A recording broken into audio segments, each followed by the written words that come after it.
Hello friends, நம்மளோட shorts வீடியோவிலே பார்த்தீங்கன்னா இந்த அழகான பியூட்டிஃபுல்லான ஃப்ளாரல் இயரிங் வந்துட்டு எப்படி பண்ணுறதுன்னு சும்மா சிம்பிளாக சொல்லியிருந்திருப்பேன். பட் அதோட டீட்டெயில் எக்ஸ்ப்ளனேஷன் தான் இந்த வீடியோ. ஸோ இது எப்படி பண்ணியிருக்கேன் அப்படின்றத வந்துட்டு நம்ம ஸ்டெப் பை ஸ்டெப் பார்க்கலாம். ஸோ இதுக்கு ஃபர்ஸ்ட் தேவையான பொருள் பார்த்தீங்கன்னா இந்த ஃப்ளாரல் பீட்ஸு, அப்புறம் வந்துட்டு அதை கொஞ்சம் ஹைலைட் பண்ணுறதுக்காக இந்த மினி பீட்ஸும் எடுத்திருக்கேன். நான் இங்கே பார்த்தீங்கன்னா சில்வர் கலர் பீட்ஸ் எடுத்திருக்கேன். பட் நமக்கு வந்துட்டு இல்லைன்னா நம்ம ஒயிட் கலர் பீடுமே எடுத்துக்கலாம். அதுவுமே வந்துட்டு கொஞ்சம் நல்லா அட்ராக்டிவாக தான் இருக்கும்.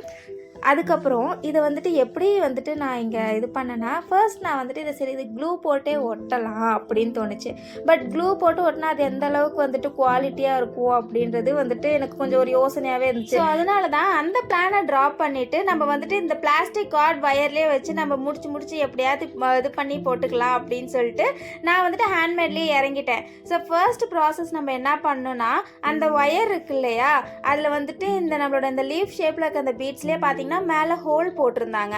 ஸோ அந்த ஹோலில் இன்சர்ட் பண்ணிவிட்டு அப்புறம் நான் இங்கே பார்த்தீங்கன்னா சில்வர் கலரில் இருக்கிற அந்த குட்டி மினி பீட்ஸ் தான் எடுத்துருக்கிறேன்.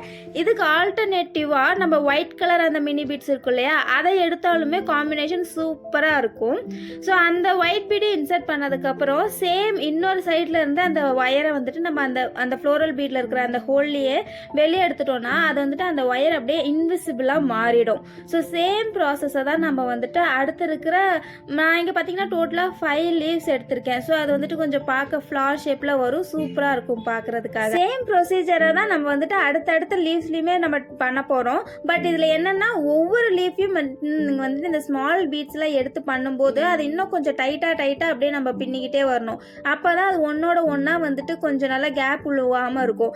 லாஸ்ட் பீட் அப்போ என்ன பண்ணோன்னா, நம்ம ஒரு சைடுக்கும் இன்னொரு சைடுக்கும் கேப் இருக்கும் இல்லையா, ஸோ அதையும் வந்துட்டு நம்ம இன்டர் கனெக்ட் பண்ணுறதுக்காக அந்த ஹோல்ல இருந்து இந்த ஹோல்ல அப்படியே கொண்டு வந்துட்டு ஒரு நாட் போட்டு விட்டோம்னா அப்படியே அந்த 5 லீஃபும் பார்த்தீங்கன்னா ஒன்னோட ஒன்று இன்டர் கனெக்ட் ஆன மாதிரி அழகாக அப்படியே பூ மாதிரி வரும்.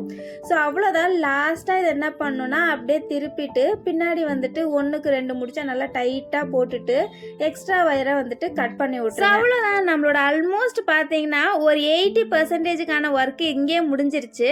அடுத்தது பார்த்தீங்கன்னா நம்ம எண்டிங் ஒர்க்கு தான். ஸோ இது பார்த்தீங்கன்னா என்னதான் நம்ம அந்த கார்டில் நல்லா டைட்டாக நம்ம கட்டி வச்சாலும் லைட்டாக லூஸாக இருக்கிற மாதிரியே இருந்துச்சு. ஸோ இதுக்கு வந்துட்டு ஏதாவது சரி பார்க்கணுமே அப்படின்னு சொல்லிட்டு நான் என்ன பண்ணேன்னா, இங்கே வந்துட்டு அங்கே பார்த்தீங்கன்னா அந்த கிளாஸ் பீடு மாதிரி ஒன்று இருக்கும். இதோட எக்ஸாக்ட் நேம் எனக்கு தெரியல. அண்ட் இதையே நம்ம வந்துட்டு பேஸாக வச்சுக்கலாம் அப்படின்னு தோணுச்சு. ஸோ அதில் என்ன பண்ணால் ஃபெவி பாண்ட் இருக்கும் இல்லையா, அதை வந்துட்டு ஸ்டிக் பண்ணி விட்டு நம்ம பண்ணி வச்சிருந்த அந்த இயரிங் பேஸில் பார்த்தீங்கன்னா பின்னாடி சைடு அப்படியே ஒட்டி விட்டோம்னா இது ஒன்றோட ஒன்றா அப்படியே இன்டர் கனெக்ட் ஆகி அப்படியே ஸ்டிஃபாகவே இருக்கும். அது அப்படியே நம்ம கொஞ்ச நேரம் அதை அப்படியே சும்மா விட்டு அது நல்லா ட்ரை ஆகிடுச்சுன்னா, சீரியஸாக சொல்கிறேன், அது அப்படியே ஒரிஜினல் ஃப்ளார் மாதிரியே இருந்துச்சு பார்க்குறதுக்கு. ஸோ அடிஷ்னலாக என்ன பண்ணேன்னா அந்த இயரிங் பேஸ் இருக்குல்ல, ஸோ அதையே வந்துட்டு பேக் சைடில் ஸ்டிக் பண்ணி விட்டுட்டு ரப்பர் ஸ்டாப்பரை போட்டு விட்டோம்னா அவ்வளோதான், நம்மளோட இந்த இயரிங்குமே சூப்பராக ரெடி ஆகிடும்.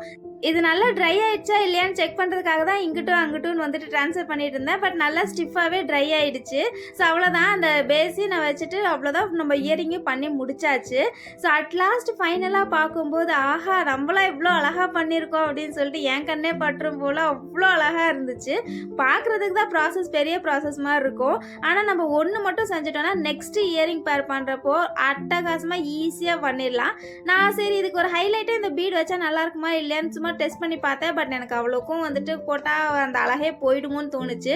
ஸோ அதனால அந்த பிளானை ட்ராப் பண்ணி விட்டு இது இப்படியே இருந்துச்சுன்னா சிம்பிளாக நீட்டாக அழகாக இருக்கும் அப்படின்னு தோணுச்சு. ஸோ அவ்வளோதான். இந்த ஏரியா உங்களுக்கு பிடிச்சிருக்கா இல்லையான்றத கமெண்ட்டில் சொல்லுங்கள். வீடியோ பிடிச்சிருந்தா like, share and subscribe. Thank you.